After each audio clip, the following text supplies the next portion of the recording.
Hi guys, welcome back to Veteran State of Mind podcast. Coming to you from, where the fuck are we today? Denver. We are in Denver, Colorado, and I'm joined by Kaitlyn and Jess of the Sierra Hotel Echo podcast. I'm from the infantry. That was very hard for me to spell that out. That's me. That's my input done for the rest. I got to take a lie down after that. These guys got a great podcast. They've been going for quite a while now, and they were good enough to have me on the show. We talked about some interesting things, including gender, which we brought up before on the podcast. As I just mentioned, I'm from the infantry, so I don't have much experience with females in the military or in any other capacity.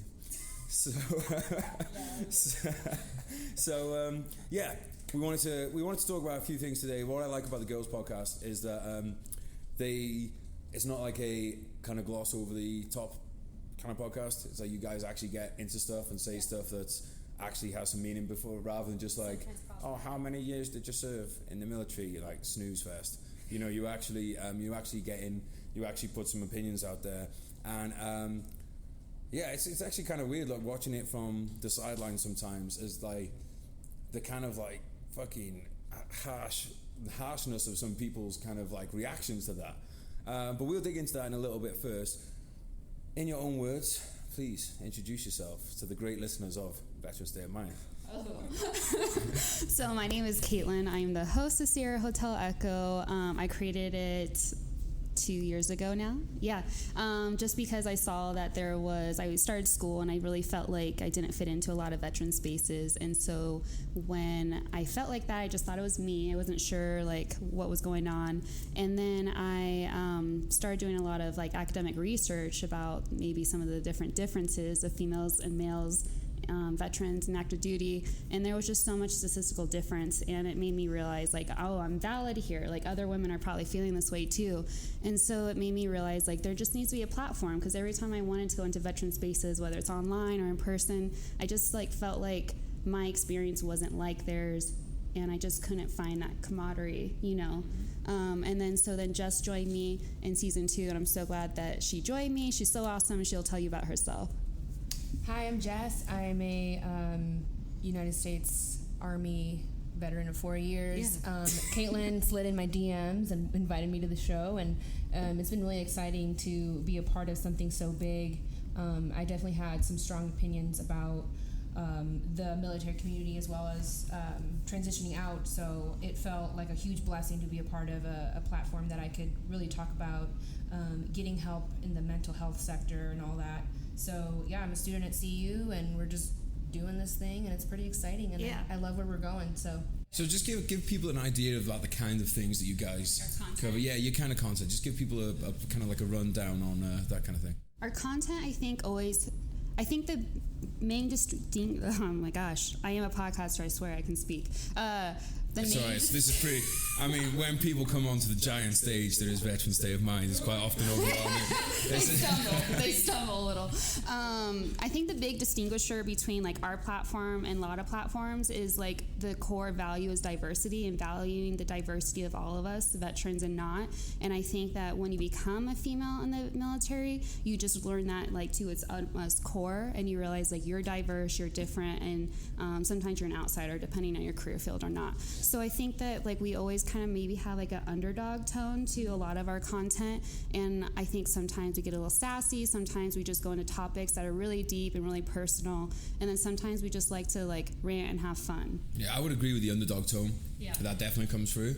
But I think that's a great thing, because it means that you're talking about something that is, you know, has some kind of like meaning behind it. You guys definitely have, like I said, it's not just like a straight up vanilla, here's a bunch of like set questions which just ask you basically like, I'm not knocking on other podcasts and stuff here. In general, I think that a lot of interviews, full stop, in any form of media, quite often, like I'm very grateful that any time I get to do an interview, don't get me wrong, but the ones that are actually really enjoyable and you felt like, oh, that was actually really worth doing, are the ones where it goes past, this is how many years I served, this is where I served, this is the unit I was with. You know, when you haven't even mentioned what you were in the Air Force, right? Yeah, so I was in the Air Force for 8 years. I worked on F-16s and F-35s on weapon systems. So that's just a fancy way to say I load bomb and missiles on fighter jets. That was a really hard adjustment for me, coming from my background of just being more of an academic student and then going straight in the Air Force and just working with my hands and tools and having to learn how to use my strength differently than all my male peers to get the job done. So I think like it just 8 years of grinding and like always feeling like I gotta like work so hard to be equal, I think just set up a tone for the rest of my life that like nothing's gonna come easy, and if it's not an easy way for you, there's still a way to go about it. Yeah, that's great. Now, before I want to dive into a couple of things from there, but first, I know everyone's question on the tip of their tongues would be, how's your thoughts about the new Top Gun movie coming out? I just don't understand how he's still a captain after like 20 years, right? 20 plus. Incredible. But you know what would happen in reality is they'd be like, this guy's not progressing up the ranks, which is going to kick him out. Yeah. You don't just get to stay in because you're a badass. Yeah. But I got pretty moist watching the trailer for that new. You slipped off your chair. I was slipping around, or there was like a slip and slide through the middle of the house. Go back to the underdog, kind of the point of view. I think a lot of people join the military because they felt like an underdog beforehand, right? So it's kind of like the continuation of that. What's kind of interesting with from, I guess it's probably like a female perspective, is that a lot of guys, I think when you get in the military and you become an infantry soldier, or you become an Air Force, or you become like a captain who won't go up the ranks because he's too fucking much of a badass, you feel like you've overcome that underdog status. And speaking for myself and a lot of people I know, you actually go above that, and then you actually feel like, oh, I've actually got an advantage over everyone else. So it's really interesting to hear you say that you feel like even after having served 8 years. Yeah. Even after having served 8 years, 4 years, you still feel like you have that. Coming from a position of someone who definitely could have been described as misogynistic for most of his life. No, I'm seriously now, because look, I was in school. Guys are guys when they're in school, right? Yeah, exactly. Right. Unless you're writing fucking poetry and stuff, which I never did. I write books like a man. You go from that into the infantry environment, which is the most macho environment ever, where we can come onto this as well about how that affects mental health, because it's like, oh, I've seen something really traumatic, I better not say anything because I don't want people to think I'm gay, I have feelings that I've lost friends, they must be suppressed at all costs. But you come out of it feeling like I am Billy Badass, and I am a massive underdog. Does it leave like resentment, or towards some of the people that you were, would you call your colleagues, your comrades? Is there like that kind of feeling behind it of you don't feel like you were ever treated on an equal footing? Like what is it that makes you? Where is it that underdog feeling comes from? I actually was thinking about that today, like if anybody was to come to me that I felt like, because in my days, when I was in a little like 20-something like E3, like I had a lot of sass on me. Like I was very mouthy, and that's how I defended myself, and that's how I jab people in order to like get them to respect me, because the flight line is very much like that infantry type of mentality, like eat or be eaten, and like don't show your weakness, and you need to pull your own weight, blah, blah, blah. So I was thinking about that today, like, I probably offended plenty of people all the time in efforts to survive, right. And so if anybody were to come to me today, especially that I'm more public, and, you pissed me off back in the day, I'd probably, I'm so sorry. Like, I was just trying to. Do you think, though, that if what you'd said had come from a guy, that it would have been taken in a different way?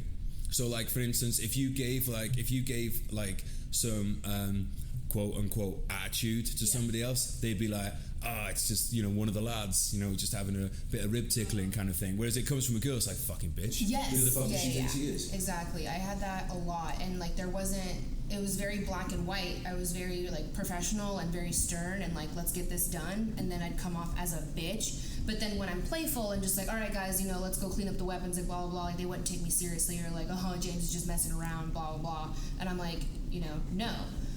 So I actually got, I got paperwork done for my attitude. Yeah. But Do you know, by paperwork you mean like an official reprimand? Yeah, we called it like a counseling, and she's like, oh, you've been having an attitude, and you've been coming off like a bitch, and it's unprofessional. But then I'm like, I would come back where I would say, oh, okay, well, when I'm messing around and I'm making funny noises and we're just, goofing off, you tell me to quit fucking off. So where's the in between? I'm either a bitch or there's no medium. Yeah. So who was this? Who was this person counseling you at the time? Was this a man or a woman? Or? So over the couple of months, like they kind of transitioned. So at one point it was a female NCO, and then she moved, and then I got a male NCO, and he kind of was more understanding. Like he didn't take it as personally as the female did, and I felt like female to female, like she was a toxic female in general. So describe a toxic female for. So pick-me's. Ooh yeah, pick me ass bitches.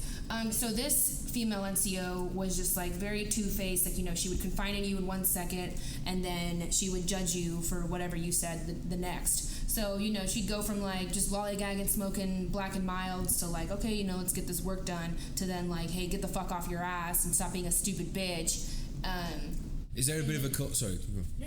I was going to say, is there a bit of a culture of women throwing each other under the bus in the military? So sure. You should explain pick-me's. So pick-me's are basically females that want to side with males in order to like kind of be more accepted and be accepted. And whereas it'd be showing weakness if they showed preferred treatment or like even respect to another female. So it was just really unprofessional. I'm just like, hey, leave your fucking feelings at the door and let's get this work done, and don't get your feelings hurt. Like, I'm just here trying to do my best. I had soldiers under me, so I wasn't taking any more of her shit. And I'm like, I'm done with you. Like, we need to stop. Like, again, whatever personal shit you have against me, like, again, leave it at the door, or whatever marriage problems you have, don't take it out on me because I'm just trying to do my job. But then she would just take it out on me just to take it out on someone because I was a lower rank than her. Which I do think I want to like note, because people have a lot to say about like online social media, blah, blah, blah, and how it affects service members nowadays. But from what we've seen, and we're no longer active, so we can't speak to it personally, but a lot of the younger females are no longer going to the phase of being a pick-me early on, and they're just supporting one another, and they're understanding like there's no win at the end of that. Like, you're never going to be one of the boys. It's not going to happen. Yeah, that's 100% what I saw, was that the females that we did have, like attached medics and administration and so on, shout out Boy, shout out Em and those guys, they were fucking awesome, because they would put a fucking pack on like everyone else, put a burden on, as we call them, do the marches, do the ruck marches, do the tabs, do all that stuff, but not make a fuss about it. And no one else would make a fuss about them for doing it either, apart from right now. But it's like, the fact that they just did it, that was their given job, and they did their given job, and they did it well, therefore they gained respect. The ones that tried to outlad the lads, they were the ones where you're like, what the fuck are you trying to do? And that's the same for anything. It's like, if you are from an aristocratic posh background in the UK, and you try and come off as someone that's grown up on a council estate, that's gonna be picked up too. I think it just comes when you're not authentic to who you are. It comes across, and people. I think we have this like. I think all of us are built in with like a great bullshit detector, right? Yeah. So if someone's trying to do that, straight away you think, well, I can't trust this person. Can't be trusted to even be who they are. Right. So then, how can I trust them to do like with anything? Exactly. Yeah. So, Caitlin, you did 8 years, right? So in that time, was there a positive? Do you think there was a positive change in terms of being a female in the military? In the military. I feel like I can't give a objective answer, because as I gained rank and as I gained a more lengthy career than my counterparts, just based on like where I was assigned, and I got good assignments that meant a lot to other people. I just had a different career than a lot of people, so it's hard for me to say.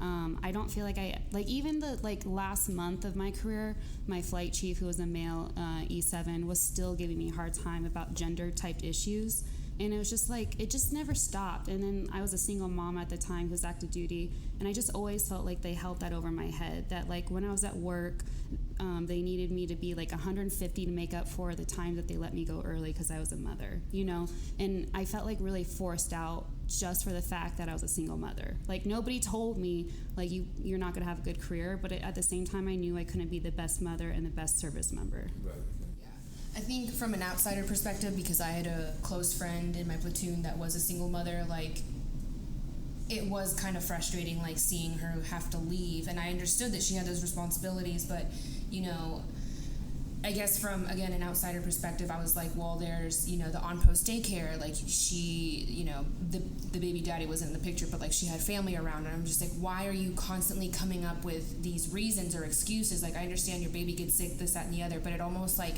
felt like she almost didn't want to be there, and she kind of used that as an excuse, and I know that's not your story, but, it was frustrating for the rest of us because then we had to pick up the rest of her slack, but I don't think I would hold it against her, or we did. It was just kind of like, okay, great, like, now we have to stay a little later because we have one less, like, pair of hands. I had a really small platoon, so, like, one person leaving meant a lot. Like, at the most, we had 10 people, maybe just 8. So, and again, like, she was doing her best, and I think at one point she was kind of taking advantage of it, but it is really frustrating when it's like, yeah, you do have another responsibility and you do have someone to take care of, but you're also doing your best. I'm sure, like, you weren't, you know, like, just bullshitting or whatever, but... I think that a lot of times they thought I was, you know, but at the same time, even before I was a mother, people still thought I was bullshitting, like, and I'd have, like, legitimate reasons.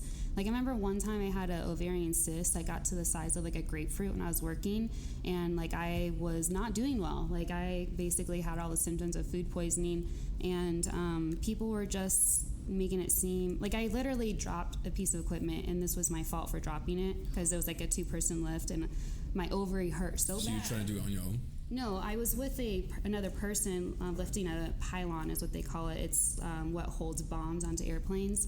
I was doing a 2-man lift with him to move the piece of equipment because we had just worked on it.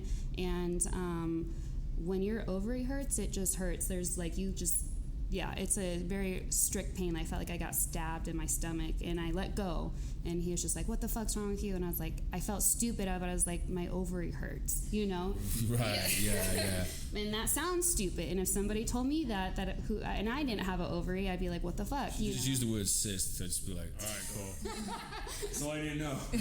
Well, I don't know. Not many people know what a cyst is, I guess. I mean, like, it's an ovary is basically the internal equivalent of a ball. Yeah. Or your nut. Your testicle. Testes. Yeah. We need to break. But damn, yeah, I was trying to picture that grapefruit, like, holy shit. No, let's not.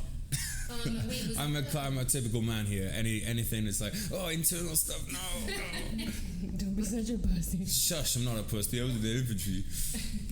All right, so look, one of the things we talked about on the podcast before with other guests is in the British Army now, they've opened up the role of the combat roles to females. So before, you could have, and we have had, medics on patrols, you know, out on the ground, but they've not been in the rifle sections. They've not been the ones, you know, who are like, your job is to shoot people in the face, you know.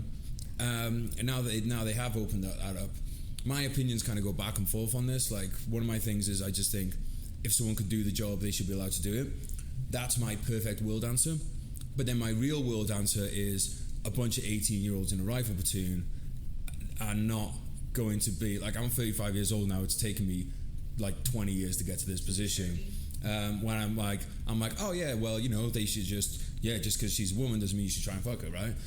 But you got a platoon of 30 young guys, at least, let's call it 25% of that platoon is going to be inappropriate and stuff. But also, the other thing I think is the behaviour of an infantry platoon can best be described as fucking disgusting in the way that, like, we behave on each other. Like, I have seen my friends assholes more times than I care to think. You know, you wake up with them in stretched cheeks in front of your face. You know, it's a very graphic place. And I think that there's a reason behind that, because I think if you don't have that behaviour, then when you see... So if you've never seen your mate with his arse cheeks spread, how are you going to deal with it when you see him with both of his legs hanging off, right? So I think there's actually a reason for it, because it's a learned behaviour that when you come into your regiment, that's how everyone is behaving, and that's been passed on. Right. And I think that conditioning, like I say, exists for a reason, to condition you to the grossness. Because being in the field and being at war is pretty gross a lot of the time. Not to interject, but I'm going to interject. I just think that like military humor in itself is just something that people like. I don't think it necessarily serves a purpose. I think that there is such a thing as dark humor, and it does serve a purpose. I think it's overused and in place of actual proper mental health or proper coping mechanisms. But I also feel like, you know, that same exact behavior I saw on the flight line every single fucking day. And there's no need for it because nobody's legs are being blown off, for example. So I just think that it's been conditioned, and it's in our military culture, passed down to be like that, because I think that it just is a place where you can't do it anywhere else. So why not take advantage of it in the moment? That's interesting. Right. And I think I do think that back in the day, I know if you used to work in a steel factory or something like that, then that kind of behavior was a part of that too. I guess my point would be that if women are going to be in infantry roles, then the guys are... My thing is always, if you are treating everyone as you treat all the others, then you will treat them to an asshole in the face when they wake up, right? So, but I think before you decide before you go there, I think you have to zoom out and decide, is that appropriate, and what does it actually benefit us? Well, yeah, but here's my thing again about perfect world and real world. Right. In real world, how do you recondition the entirety of it? And that's the thing is, I think right now with our military culture, we're on a cusp and we're changing, and I think that people are calling it to be politically correct and everything's being PC'd, but I think that you have to think about it more in an actual like business and professional level as an organization, because the military is an organization. Like, there's a reason nobody comes and collects their debts from the United States, because they're going to get nuked. You know what I mean? Like, there's a reason that the military is the way it is, and why we get away with the shit we get away with is because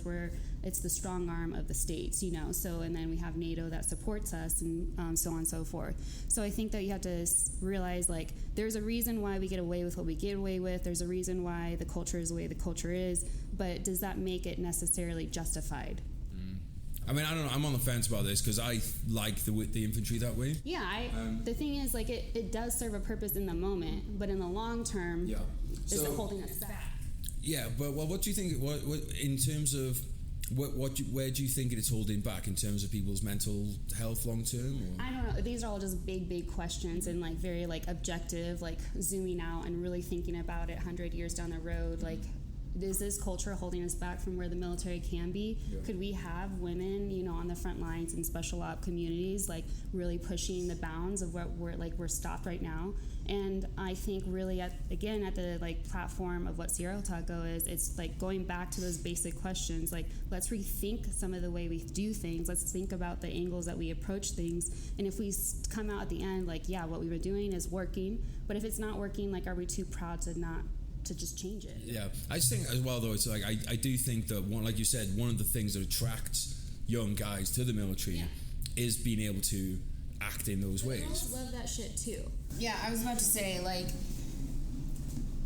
I mean, I kind of had the same experience, similar experiences that you did, Geraint, but like I was happy to be a part of that. Like, it was like I was able to bond with my platoon, and again, we were already very small, so we were already very intimate. We knew way too much about each other.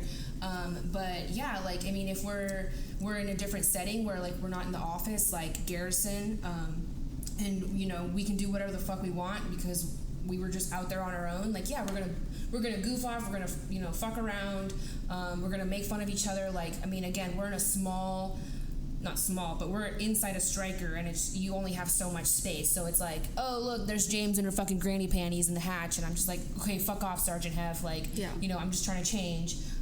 And then, like, you know, we just like egg on each other. It's like we're just like a part of like a little family, and like that's kind of what you were almost like kind of saying. Yeah, and I think what I've always said is that I don't think the issue is going to come from the individuals themselves. Mm-hmm. I think the issue is going to be from an officer or whoever who's going to think, oh, I saw, like, because they might be like fully in on it and having a laugh, but they're going to be, oh, I need to reprimand this male soldier because if I don't, then my career is going to be fucked. Yeah. And so mine's not from the actual practicalities of it. I think it will work itself out. Yeah. My worry is that I think we're in a bit of a phase where people might overreact to things, thinking that they're, and I don't even think it's necessarily thinking they're doing the right thing. It's thinking, if I don't step in at this point, it will ruin my own career. Therefore, I will ruin someone else's career to get ahead. Like you were saying earlier about the whole throwing under the bus thing. Yeah. Well, I think like there was like what my platoon sergeant always said, or one of like my main favorite ones was just like there's a time and a place. So it's like, okay, like, you know, the major's gonna be here like at the range today, so, you know, don't be picking each other's buttholes and like shit like that. No, it's true. And then, you know, we did get after a while we got another new private who was also a female, you know, 18 years old, kind of sassy. Like you're like, okay, we had, you know, she's kind of quiet, like we couldn't really mess with her yet because she wasn't really part of the family yet, but once we kind of got her in and like, you know, like, hey, like we bond this way, she understood it and she was a part of it, and, you know, she was like, she was able to spit back at us, so it was, you know, it was great. But like I said, you know, there's a time and a place, and I think that's really important. Yeah, I just wanted to circle back so people understand my perspective on like these issues is like I am learning to become a researcher in social sciences, so like I just look at things a little bit differently. I'm just asking the big questions. Like before we, you know, go down to like the detailed questions and the micro questions, what's the macro going on here? And do you think people are rushing in without understanding those bigger questions? I think we do as a society, with everything, which is also what I wanted to hear more about you with like the mass shootings that happened this week. Like, I think it's interesting to hear your perspective on it because, you know, the macro, we're all answering these micro questions about gun laws and everything, but I think like macro questions aren't being asked about like gun culture. Yeah. And I totally agree with you. Like me and Alex, who couldn't be here today, we'll do another podcast with Alex when he's here. Shout out, Alex. People talk about laws and all those kind of things. I'm like, well, wait a minute. Nobody's saying about why. And they go, oh, mental health, fuck off. That is the biggest cop-out I have ever heard in my life. For me, I think I can't help but look at the individuals who carry these things out. They literally look like carbon copies of each other, and their lives are quite often very similar. They're loners. They don't have, they haven't had like a sexual outlet. I think that's a huge part of it. And I think they don't feel like they have purpose in life. They're trying to become somebody, which is really sad because there are so many ways that you can find purpose in your life. It's probably never been easier to find something where you can give to a community or serve a country or serve other people. I mean, like, we could just get on the laptop right now, and within a few miles of us in Denver here, I bet we could find so many community projects going on where you could go and volunteer at and find some self-worth. But I think I honestly think like this whole, through listening to the Joe Rogan podcast, don't listen to him, listen to Veteran State of Mind and Sierra Echo Hotel. But I like, one of the things he talked about was that incel thing, that involuntary celibacy. And I was like, what the fuck is this all about? So I looked into that, and there's this whole community online that thinks that there's this big conspiracy to stop them getting laid. It's like, no, guys, you're fucking losers. Really? So it's basically, instead of looking at themselves and going, well, why aren't women interested in me? Because I don't wash, because I don't fucking do curls for the girls, because like you're a horrible, bitter person. Instead of looking at themselves and going like, well, maybe if I did maybe if I like built on my personal resume a bit and became a well-rounded individual, who actually people not just sexually, but people just want to spend time with in general. Because I bet a lot of these people are lonely. I bet they have no fucking friends. Because if they did, a friend would probably say, you know what, going and shooting a bunch of people is not a good idea, mate. You know, they don't have those people around them. And I think that there's this, that to me speaks way more than how many rounds can you have, like what's the capacity of a magazine you can own. Like, why is there a huge community of people online? And I say online, like when we say online as well, it kind of like makes it sound like a little less sinister. I mean, these are real people. But they're only kind of like their echo chamber is other guys saying, yeah, there's fucking bitches. You know, there's fucking bitches. It's the fucking Mexicans or it's some, you know, then in these fucking echo chambers. And like, I totally agree with you. I think that all of this knee-jerk reaction whenever there's a shooting, right? Look, there's guns in the apartment right now. As far as I know, Alex and B have never gone out and committed a mass shooting. Why? Because they have great lives. They're happy. They're happy in their jobs. They're happy in their friend groups. They're happy. That is different with like the Las Vegas shooter. Like, he had a fantastic life. I think that Las Vegas shooter, like, look, the whole mental health thing, there are going to be people that commit mass shootings who are fucking mental. So I have a kind of opinion on this, and I'm interested to hear what you guys think about it. So, like, to me, somebody wanting to go kill somebody does not make them mentally ill. Like, I think that being homicidal is an actual natural human emotion and reaction. It's whether they act on it, you know? Like, you as like an infantryman and somebody that's been around guns, like, there's been plenty of times in my life where I'm just like, I think the earth would be better if this person wasn't here anymore. But do I ever go kill them? No.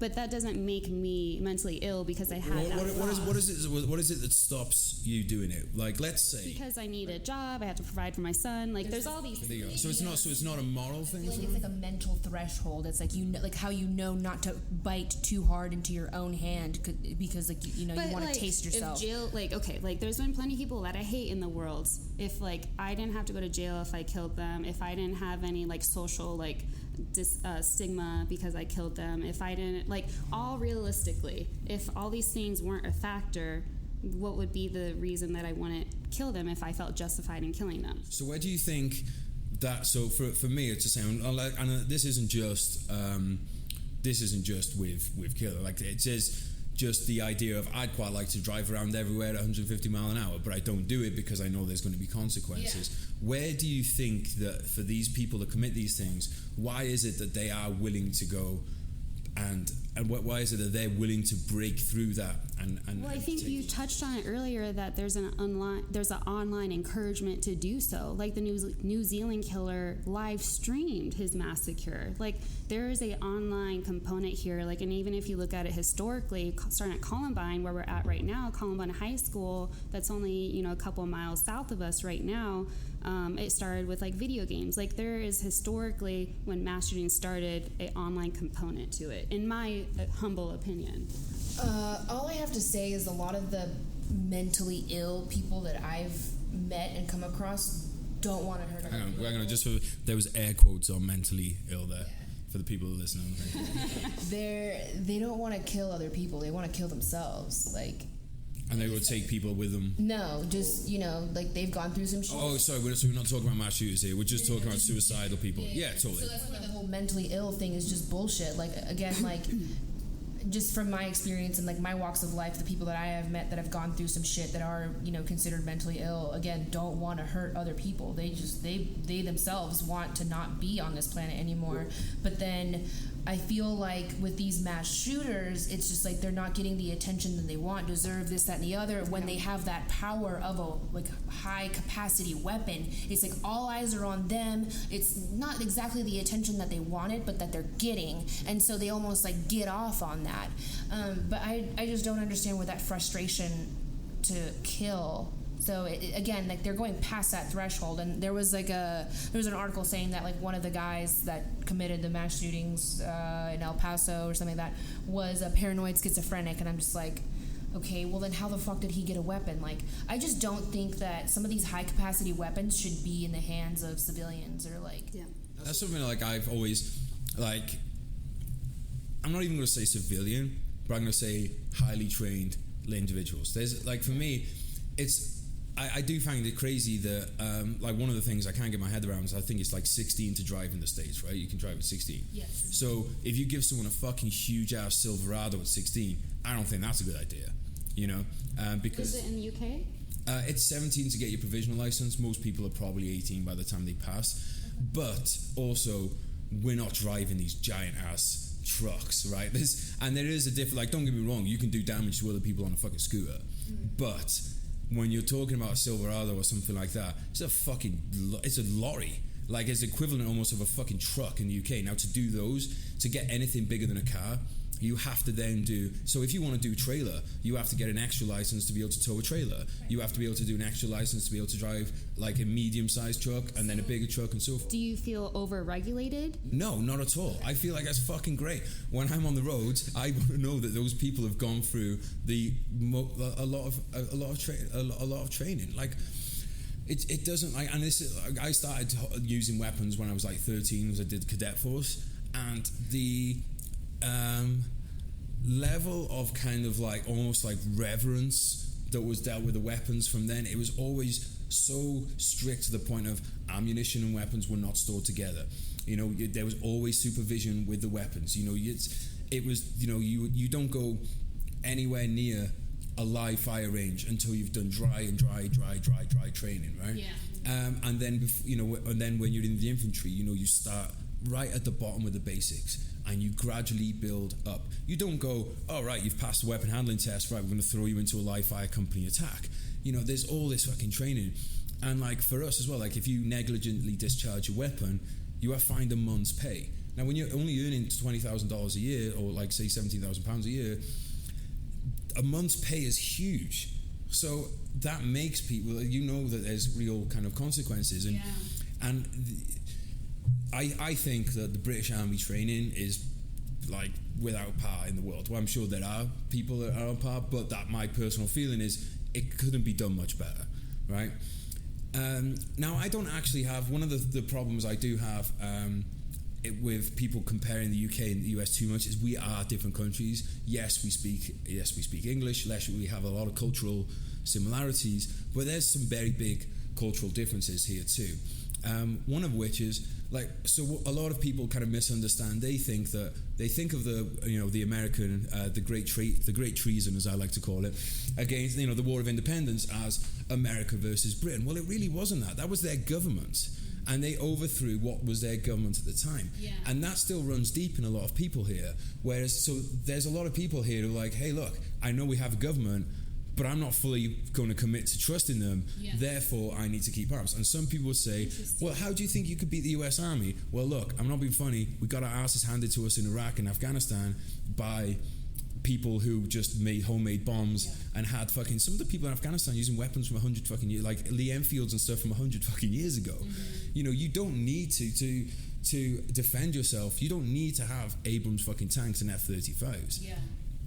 So I was just going to say, I think that there is an ingrained culture which differs from city to city, family to family, but that's here, and that I think plays a massive role in why people push back against regulation. That's so interesting because, like, essentially you're talking about the theory of evolutionary psychology, which is also like really fascinating too, because it's the idea too that like America is known for their confidence, like the American youth, like rate one top in confidence. Really? That's not surprising. Yeah, and then also, like, if you look at it from an evolutionary psychology perspective, like, who are the ones that decided to cross the Atlantic to come to America? Like, some ballsy-ass people, So I think that... And desperate people, desperate and ballsy. And I think that desperation was epimentiology or something, where you pass on traits. Oh, yeah. So, yeah.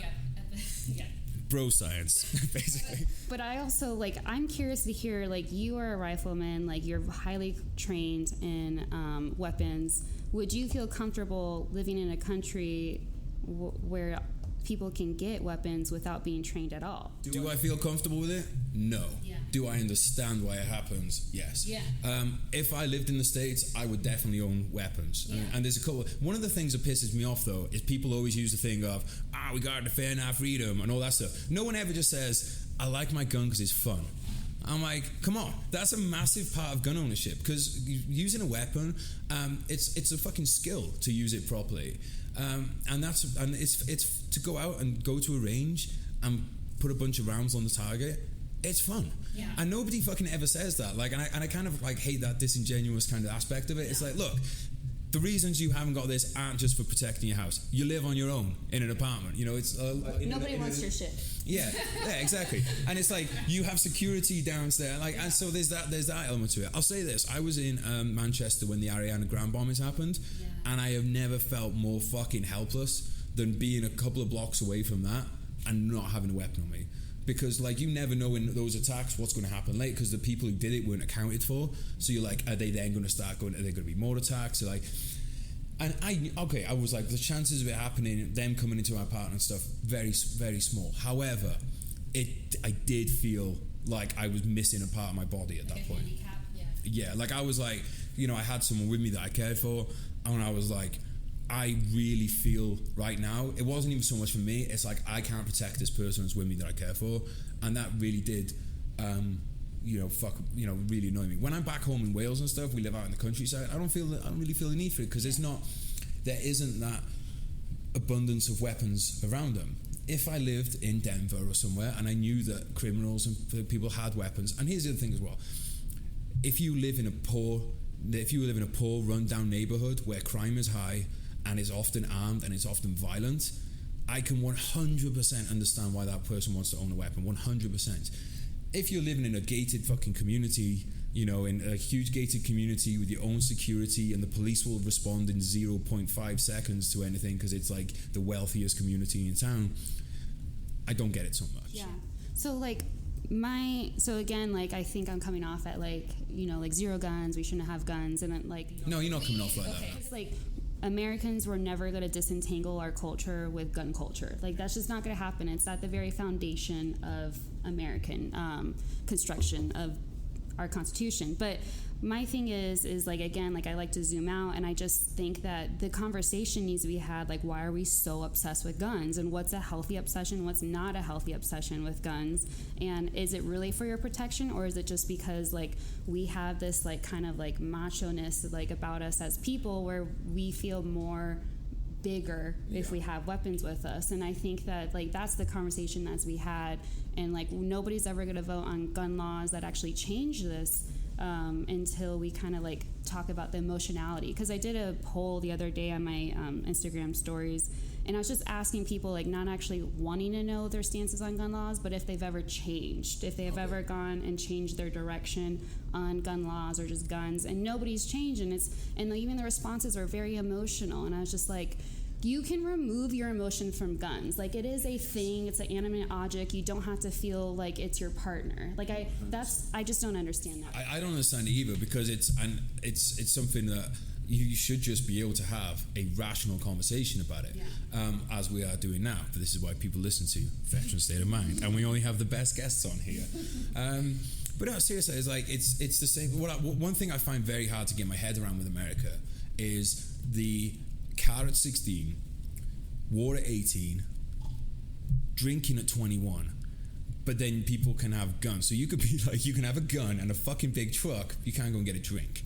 And again, I'm really interested in this idea of, well, wait a minute.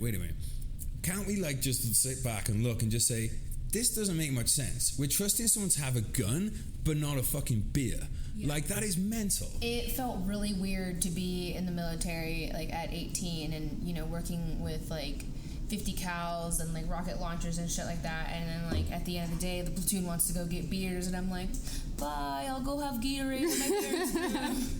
Fuck you guys. I did think it was... Yeah, no, it is strange. I don't understand. I feel we say that the brain isn't fully developed until 25 sometimes 30 or even 30. So I feel in that capacity, it's we need numbers in order for people to enlist in case of a war. So that's why it's at 18, because the military just wants bodies, I feel like. Well, they want people that, like you said, that have... If you get to 25 and your brain is fully developed, you're going to think very differently about this idea of... You're not going to take orders. Yeah, well, there's taking orders is one, because you're going to say, this is fucking stupid. Because usually by the time you reach 25, you're in a position to give orders. Yeah. So some of your orders you're going to but you're not going to be why are we getting to the army at 3 o'clock in the morning when the range doesn't open till 7? Mm-hmm. That's a big one, right? But I also think that in terms of recruiting, the military wants bodies. It's going to be a lot harder to get guys, or girls, I'll use guys inclusively, to be oh yeah, I'll go and do this job for $20,000 where I might get my fucking arms and legs blown off. Because when you're at that age, you're in the it'll never be me. Yeah. When you get to 25 and you've had a bit of shit happen in your life and you've lost a friend, maybe to a car accident or something, you're like, holy fuck, it could be me. But again, it's if we accept that is a thing for one thing, then we should accept that it's a thing for another. So if we accept it. I just find it so. There's so many things in the States, in every country, not just the States, but we're talking the States right now. That just, if you just look at it, just purely on a logical kind of basis, they just don't make sense. Right. Well, how'd you get past that? Well, it's not going to happen in our generation. The thing I think is really interesting about American culture, it's a very emotional culture. because my first duty assignment was in Italy, and I spent 3 years there, and they're very emotional, passionate people, but at the end of the day, like, everything came down to, like, we're one country, one nation, like, one culture, like, and I think that America is very divided, and I think it's a combination of very small cultures, you know, like, we do have a lot of nationalities, we're a very large geographical, where people don't have to intermingle with people, you know, so I think that it's going to take a whole generation to realize, like, we should probably stop killing each other, you know, like, we should probably just, like, embrace one another. But that's a very hard thing too, when the country is basically constantly at war, and so much of the country's budget and so much of the country's income. We're just a violent nation. Yeah, we are. And Britain is the same. Look, we had the fucking biggest empire in history for a reason. Fucking killed a lot of people, right? Exactly. And America, even though people don't see it this way now, America is an empire, right? America is an empire. It's projected in a different way than the British Empire was. Yeah. But you don't have military units in almost every country in the world if you are not an empire. Yeah. And again, it's a tough one, because it's like a lot of things about the American way of life are fucking fantastic. Like, I'd love to live out here. Most of my friends that live out here are very happy with it. There are great things about the American way of life, but it seems to be almost intrinsically linked with the war machine. And I think as a consequence, if you have the greatest military that's ever existed, you are, that machismo kind of thing is going to be passed down into, so like, look, let's look at sporting events. You can't go to a sporting event here without it being troops everywhere, fly pasts of fucking Apaches or F-35s. Yeah. It's like the military is in everything. Yeah. The military is violence personified, right?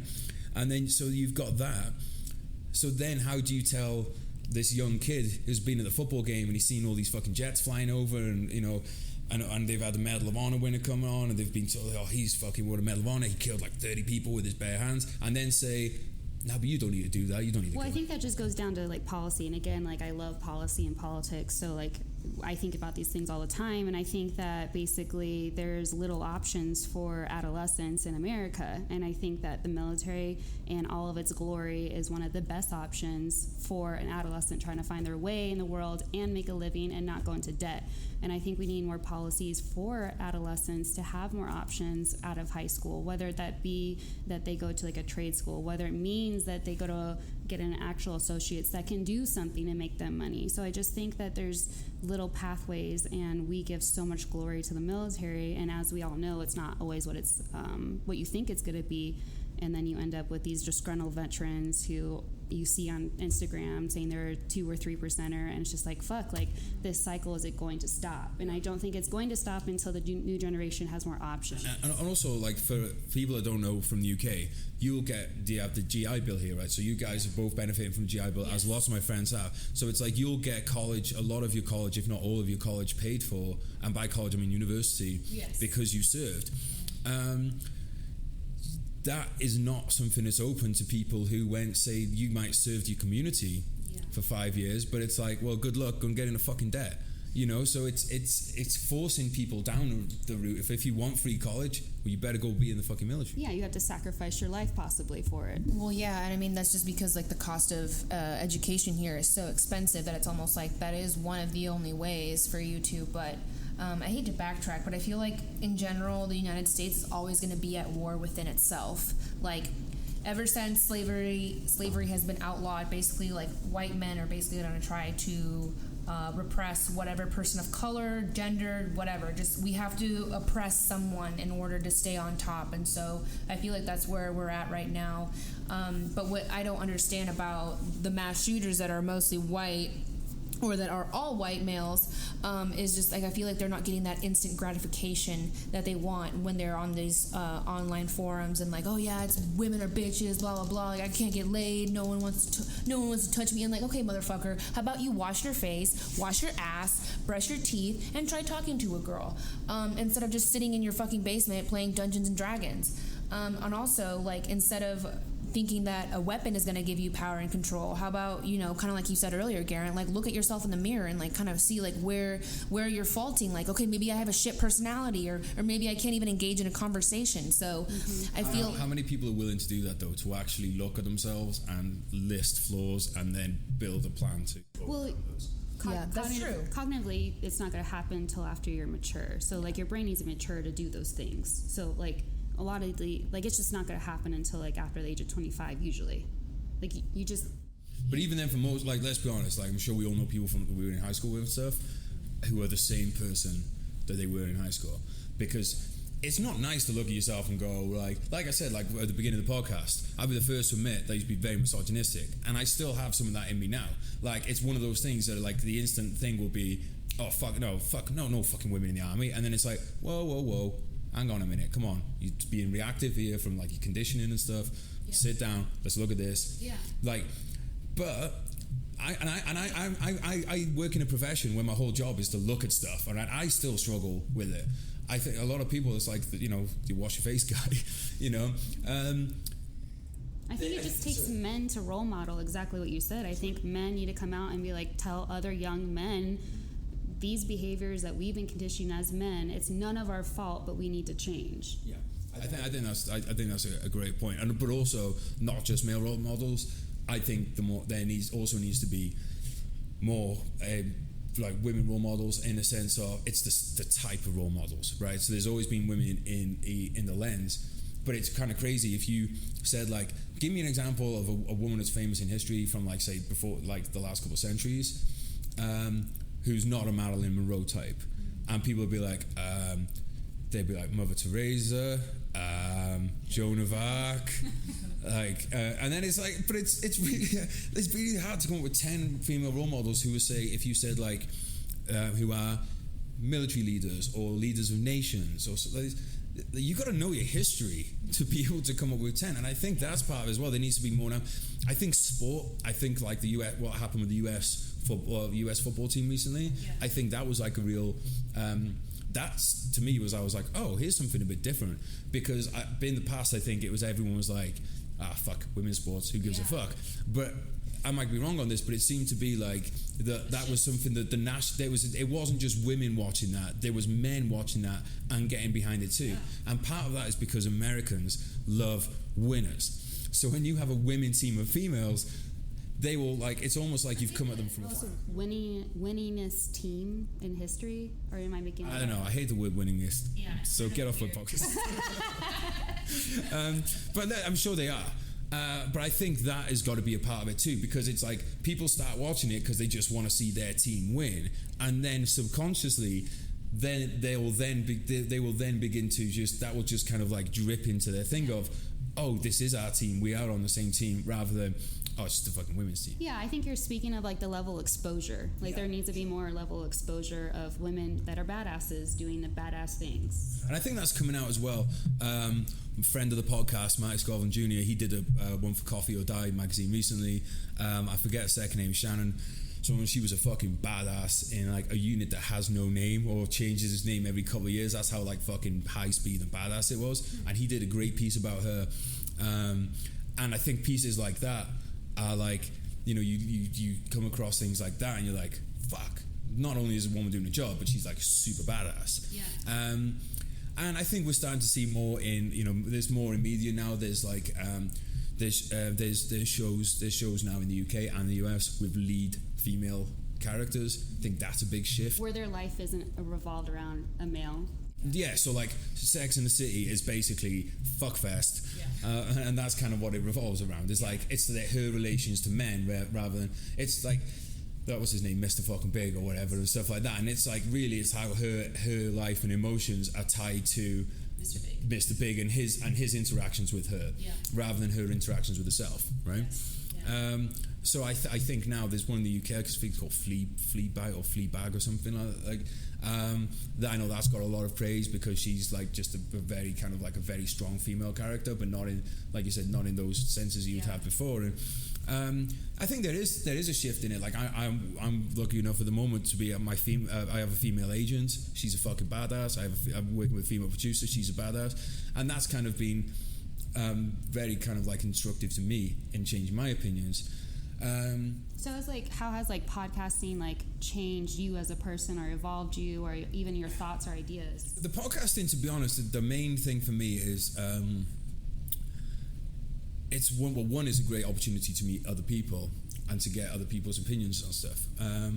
it would be very easy to go down the route of just bringing on people that are just going to have the same opinions. Yeah, this is an echo chamber. So that's kind of been one. The biggest one for podcasting for me, to be honest, has been the realization that you can really influence, and I don't use the word influence actually, but have a positive influence. Vote for Bush. He's in the next one, right? Vote for Bush 2020. I think a lot of people would like him back right now. But yeah, it's been like realizing that you sitting down having a conversation with some interesting people can affect somebody in a positive way that lives on the other side of the world you never met. Yeah. So that's that's awesome. Were you saying to me earlier something? You said something really interesting about how when someone leaves the military, like, do you want to just tell people what you were saying about like the most important, like that most important kind of like step? The like literature in military studies, whether like whatever discipline it may be, it always comes down to them having a support system. Like a veteran can get through whatever they can get through, whether it's like a professional hurdle, a mental health hurdle, a financial hurdle, if they have the proper support system. And it's also shown that they'll be probably more successful than their civilian peers if they have the support system. So I think it's really interesting that we come to this like digital media age with like veterans really like taking hold of podcasting or vlogs. And I think it really gives people, even if they don't know somebody, it gives them a sense of self-support. And this kind of ties into what we were saying though about these like mass shooters, is that they don't have that in a positive way. Yeah, right. Do you think that there's any kind of like, because I know like back in the day and even back in my day, right, it was you did clubs after school, or you did like, for me, I think sports teams are fucking huge, I think, in like developing you as a person. Yeah, or like a youth center, like yeah. So do you think it's almost like there's almost a cause for almost having these things mandatory at certain ages in people's development? Do you think there's something that people should be pushed into? No, because they have PE already. But I mean more like, let's say that, I'm going off the top of my head here. Gez pulls out his manifesto and dumps it on the table. Right, let's say that in school, the last couple of hours, one of the things you do is you go out into the community and you do some work, either like maybe for a couple of months you do a thing where you go into old people's homes, you help out there, or you go to local parks and clean up. Do you think that there's any, like, because I just can't, I know why some people push back on it, because they'd be like, this is a bit Hitler-esque all of a sudden that you're doing, putting these people into these programs. And I'm not advocating Hitler Youth, but I am advocating something where, like you were saying before, so many rewards come from, it's like so many people think service to your nation means picking up a gun. Yeah. But there's so many other ways to do it. They need like an outlet or like a part of like being a sense of a community. And having mentors too, I think that like if you are like these guys that feel this way about these, you know, guys, like they need someone who's maybe 35 or in their 40s who just says, look man, I know where you're fucking coming from, but this is how you change it. Like I don't know, like maybe you guys know, do they have male role models in their life, or are they often there's no dad around, or the shooters? I don't know. I know Fox did like a huge stint about how they don't have fathers or whatever, but I think to your point, it's more or less the ability and the exposure and the accessibility to the programs, not necessarily like the forceability of it. Right, because I feel like just in general the United States isn't putting enough money in education, and no, like we're awful. So maybe that's a byproduct of that. Yeah. All right, let's go back on the podcast thing. What has been the most? Let's actually, you know what? Let's cover both sides. Negative experiences from podcasting. Let's go over that first, because, like I was saying, like we were saying earlier, it surprises me sometimes the stick that you guys get from people for voicing your opinions. Right? Has that helped you though? Has that helped you in the sense that you have then kind of realized how much of a need there is to do it? So when you get that pushback, does it just kind of reinforce your opinion that this needs to be done? I'm not aware of any negative opinions. Well, I think so, sometimes. Sometimes you're saying that some of them, like you get some. I've seen it on your stories before where people have been kind of like dudes have been kind of like dicks. Oh yeah, but I just think that's the veteran community. Yeah. Oh really? Okay, let's expand on that. Like generally speaking, like negative effects. Let's expand on that. The veteran community thing. to answer your question, I think the thing that I found the most interesting, and it's completely replicable to being in the military, is that female veterans are less supportive of the platform than the male veterans. Right. Okay. Well, didn't you say? I remember you like that being businesses. like. Oh, okay, gotcha. Yeah. Okay, because I felt like I remember you saying like a while back when I first got on the podcast that just, in generally speaking, female veterans are less likely to categorize or like label themselves as a veteran. Yeah. They would rather, be considered like like it didn't happen. or like just want to fly under the radar. Yes. Right, or just like go like label themselves as a mother or a student first or this, that, and the other. And I feel like there needs to be like a sense of pride. Like fuck yeah, like at least in the States, like we weren't allowed to join the military until like 100 years ago. We weren't allowed to vote until 100 years ago. So it's just like fuck yeah, I was in the Army. But then like I was built up in such a toxic environment that it was like, now that I'm seeing more women and like very beautiful pictures in their uniform and shit like that, like I remember trying to do that and like looking all cute and shit as like a private first class, and it's like being yelled at and like, why the fuck are you taking selfies of yourself? Like, why are you what was your opinion on the kind of like the gun bunny culture? So I will admit that like early on I was I don't want to say that I was critical of it, but essentially I was critical of it in the best intentions. Again, like zooming out, like how does this help female veterans in a whole? Like having these 5 gun bunnies that get posted a lot. They're beautiful, beautiful women, and I've talked to most of them now at this point. Special women, very cool. But I was just like, how does this help? Like, how is this, like, are we just going back to that area where we get sexualized? Like, nobody cares about what they think as a human being. So I was just concerned, like, are you hurting us more than helping us? But now that I've heard from them more personally, I understand why it started, and that's to take back because like a lot of them were female Marines, a lot of times they were told they're fucking ugly, they're like they're this, they're that, they're just wooks. Mattresses, whatever.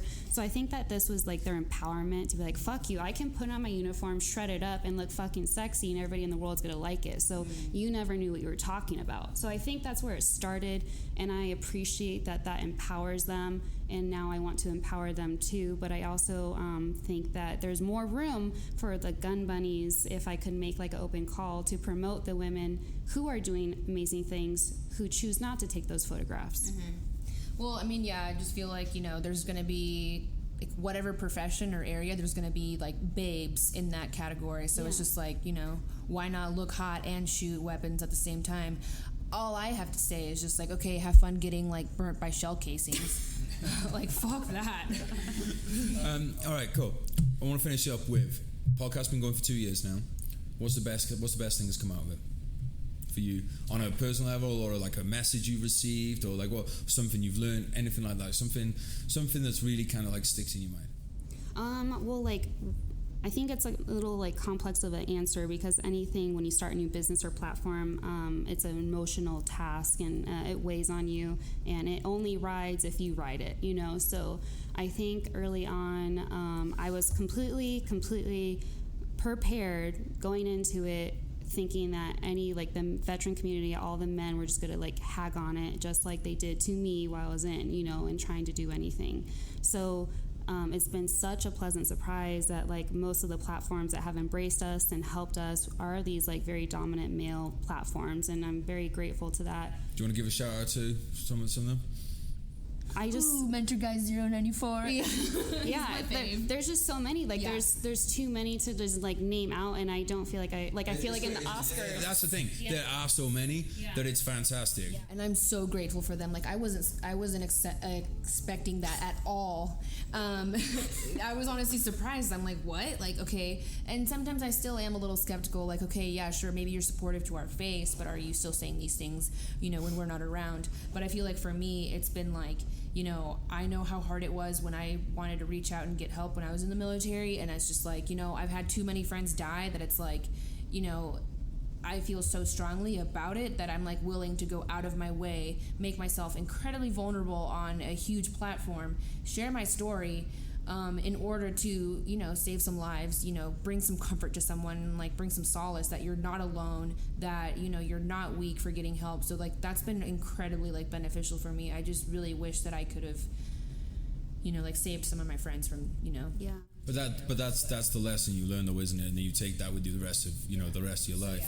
And that's the whole thing about being in the military, is to say you're in there essentially to sacrifice your life for other people. So when that's been your bar, sacrificing your kind of like your privacy, your emotions, can be harder in some ways, but it's so beneficial when you do it. And by the way, the answer you were supposed to give when I said which was the podcast help you were supposed to say Veteran State of Mind. I wanted to piggyback off what Jess said about like the most difficult thing, and it came to me as she was talking that we have a lot of women that reach out that say like how this is just like great for them and how much it brings a lot of joy to them, and they wish they had like the experience that a lot of women I think are having now when they first join. But in that, I feel like we just get the stories always involve a sexual assault, and it gets hard to hear them, but yet they are coming to us because they're their last resort. They want some kind of validation of their experience.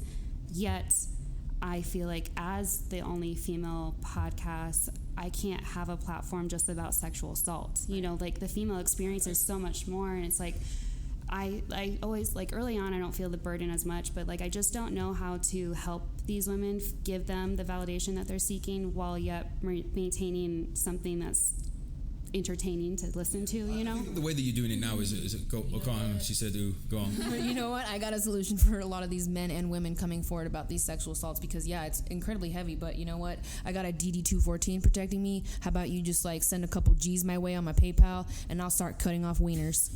Or hands. You heard it here first. Wiener cutting. Is it also available in the UK? Yes, I would love to be a paid mercenary on the dark web. All right, we go international base. Right, what's next for your podcast? Where are you going next? You've been going 2 years.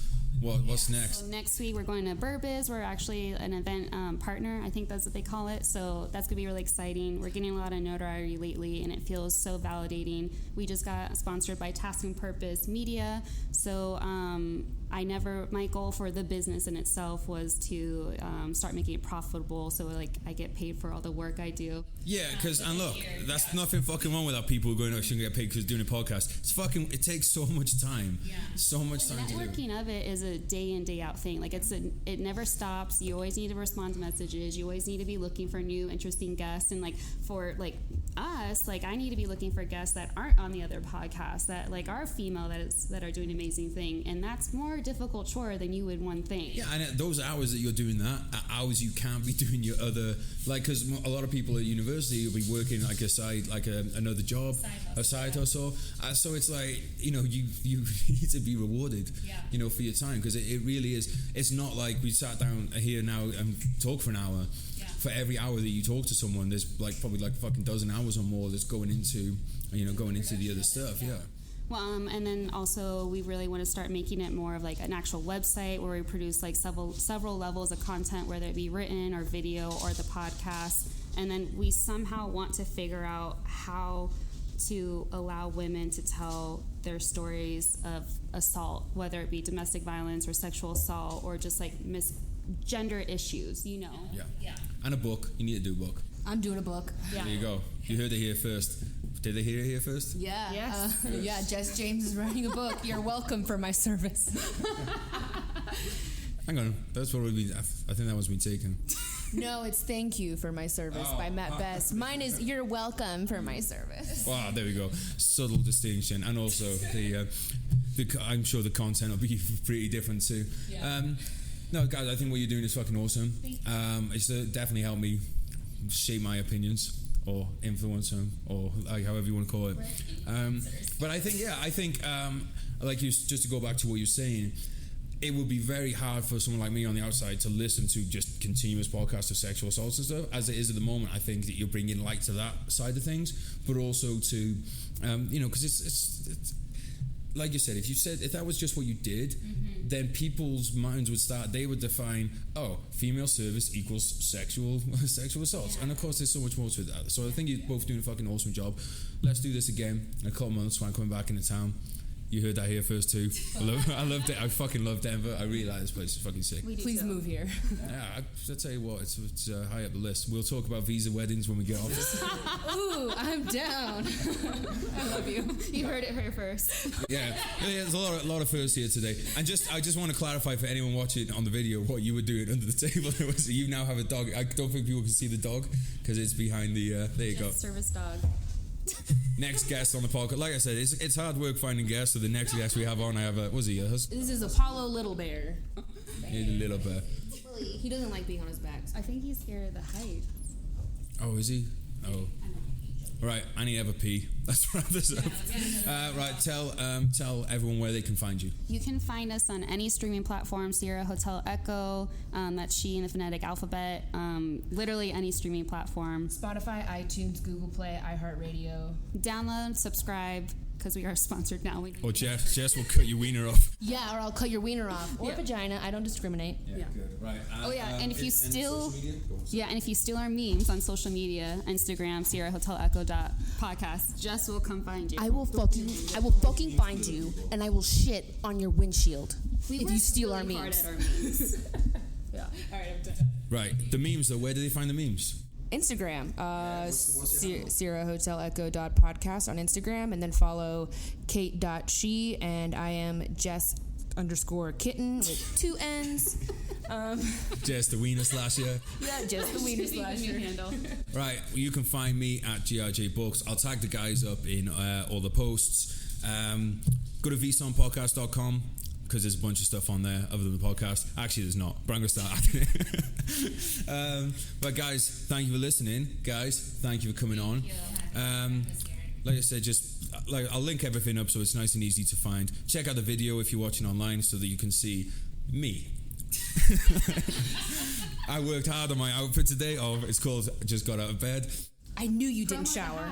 I did shower. I just showered when I got straight out of bed. Oh yeah, the cap. A veteran state of mind cap. This is a veteran state of mind haircut. Yeah, guys, like I've mentioned on the last podcast, I'm going to start getting some, what's it called? Merch. Some merchandise. A few of you have been asking me about that, so don't worry, it is on the way. Once I get paid and I have some disposable income. Because you know what? It turns out that like spending 6 weeks bouncing around America is not cheap. Yeah. Especially when I have to pay people to come on as guests on the podcast. So we'll sort out the money. Oh, you're getting paid? Right. And on that note, guys, thank you so much for listening. I love you all. Cheers. Goodbye. Bye.